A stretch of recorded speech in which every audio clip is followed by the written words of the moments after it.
2018 to 2027 long-range plan. So next year, some of these numbers will decrease even a little bit more related to the TIDs.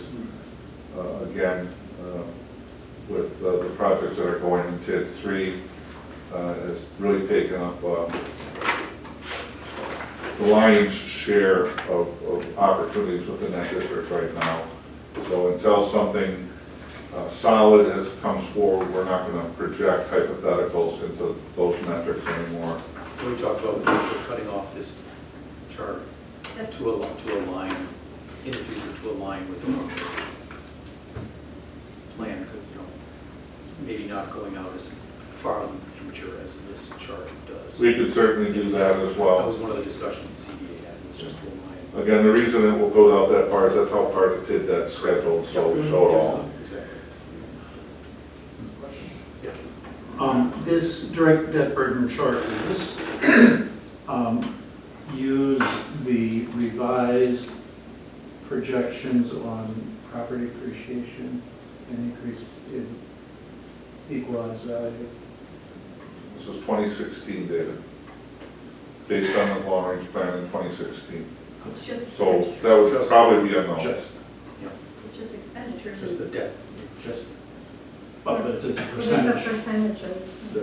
The total debt is just that, but when we report it as a percentage, it's a percentage of total value. But we revised at the beginning, you changed the projections for appreciation of property. Because as you appreciate, the percentages go down. Right, you're saying, is the. I'm wondering, when I compare this chart to last year's chart, Appreciation is incorporated. Yes, there is appreciation from the revised appreciation, incorporated versus just Incorporated, yeah. expenses. Well, you used the latest assessment. Yeah, it's basically, You used 2016. Well, we used the data from the Those automatically 2016 update long-range every year. plan. So the same parameters that were in the I'm sorry, I'm misstating. The 2017-2026 long-range plan was approved by the village board in 2016. That data is what's driving these charts. that's the numerator though. And right? what's the valuation is it fixed at 2016, or does it incorporate some type of depreciation over time?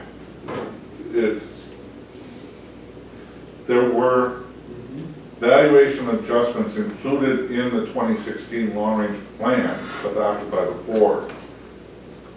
But we have not updated anything with, like, the new assessment data, the new construction data, the new, for the assessments that just came out. This is all based on the data that was integrated into the last long-range plan approved by the board.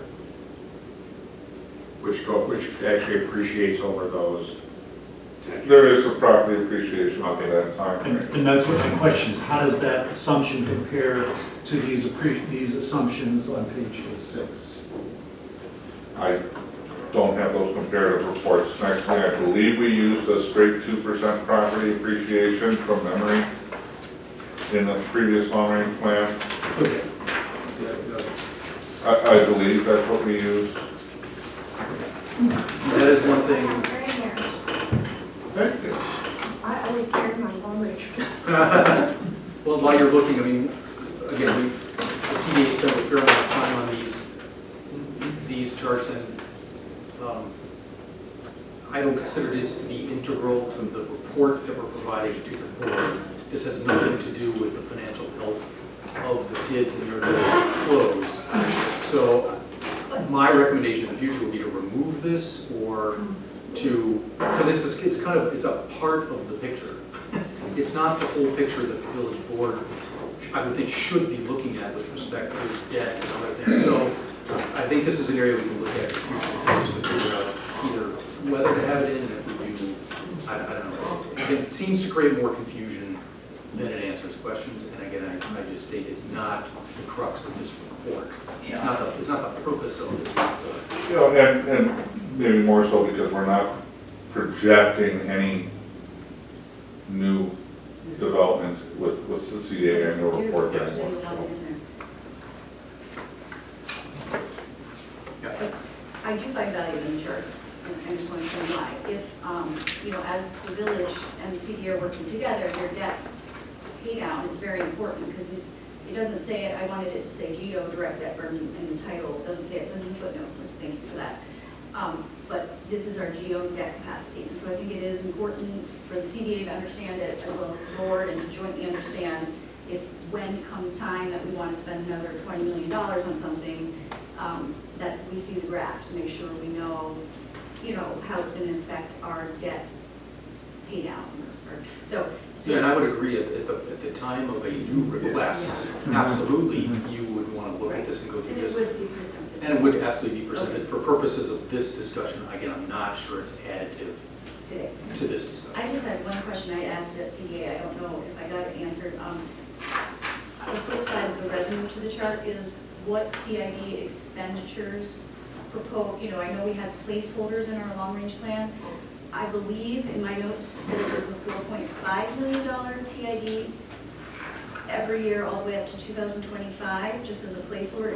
Is that what was the number included? I remember asking this at The CDA. TID 3 numbers in the long range, I believe there's a 3 million and a 1.5 million placeholder So 4.5. for like 2018 and 2020 in last year's plan, or some derivation of that That amount, 4.5 total. of new TID debt included in this chart.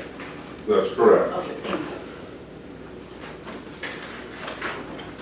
And again, we're just basing it off the long-range plan, and we'll spin those wheels even tighter as we get into this year's cycle.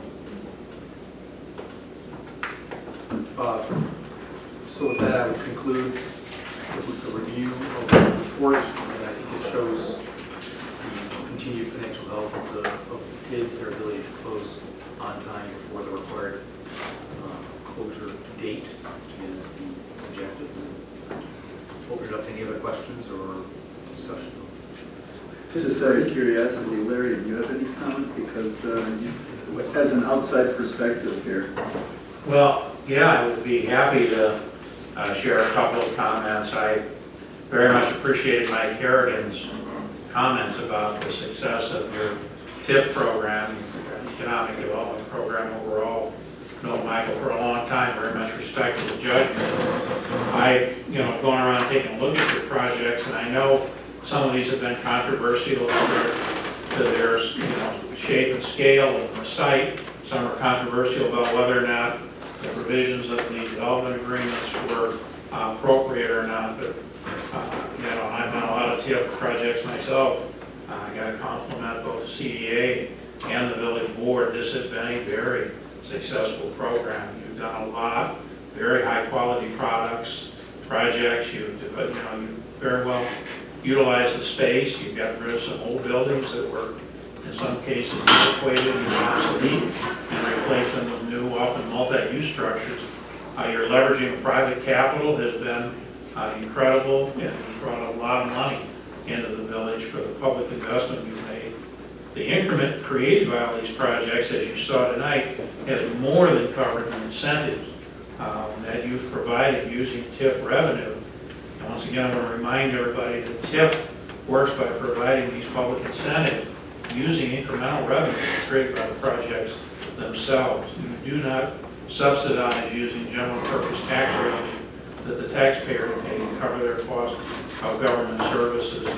And this has been an excellent example, I think, of how an older but maybe a little more affluent or upscale community can also use TIF very effectively in an older commercial corridor like this to create a lot of new high-quality development, certainly improve the usability, the visibility and aesthetic of the corridor. Plus, you've created tremendous shopping opportunities that didn't exist. You've brought a lot more residents into the heart of your city and into your commercial corridor.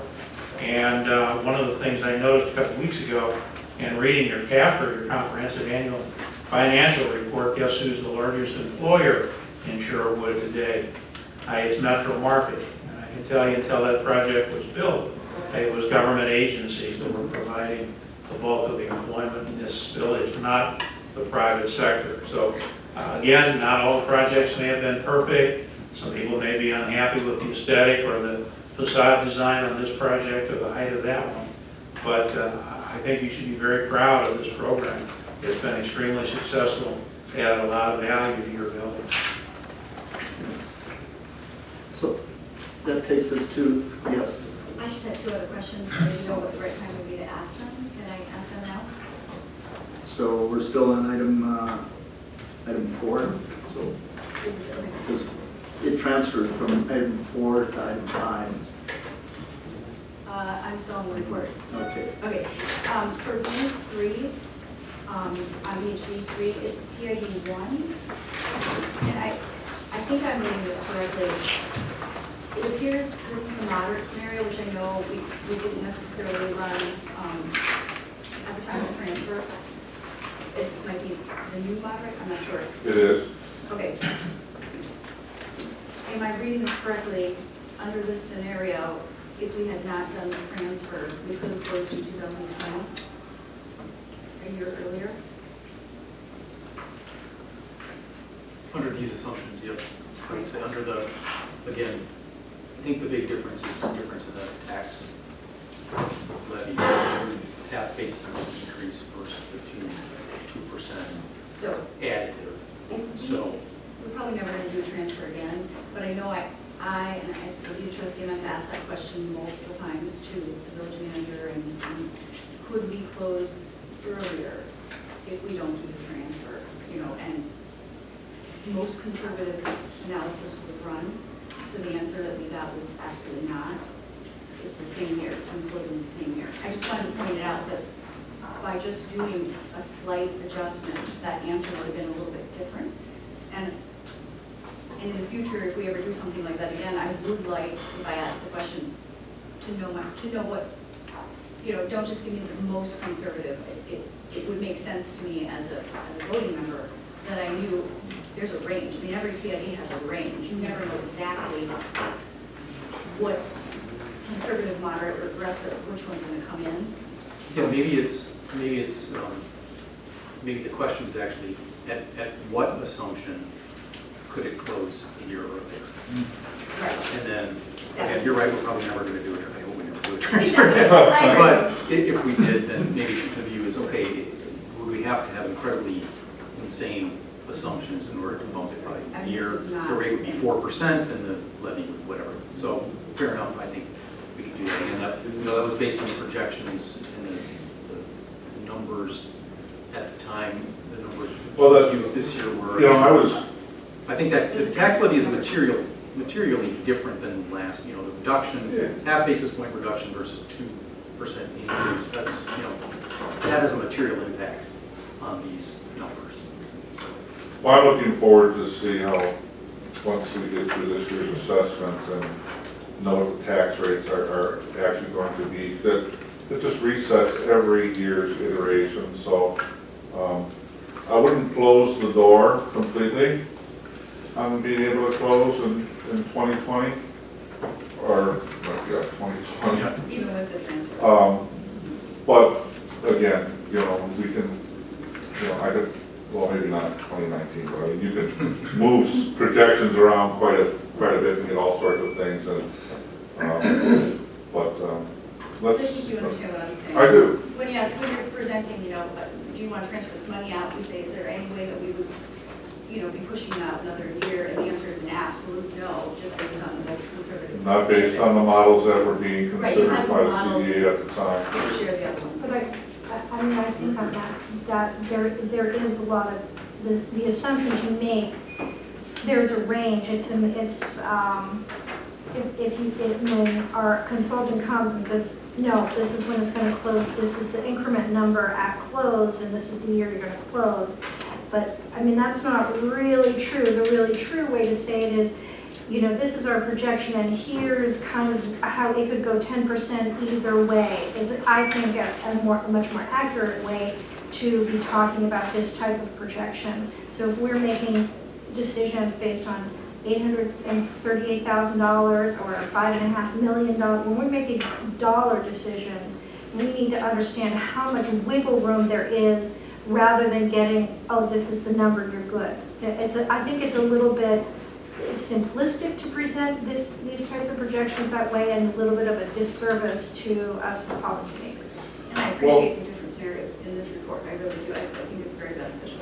Yeah, that was kind of one of the takeaways I had from comments last year was that I think there was a desire to maybe loosen up the moderate a little bit. Yeah. Now, the other thing that's certainly, if not for this report, for the CDA, I mean, we can run conservative, a moderate, and some sort of a break-even model and see what that point shows for some prescribed year. And that's all within the range of outcomes we can achieve. But it gets updated every year.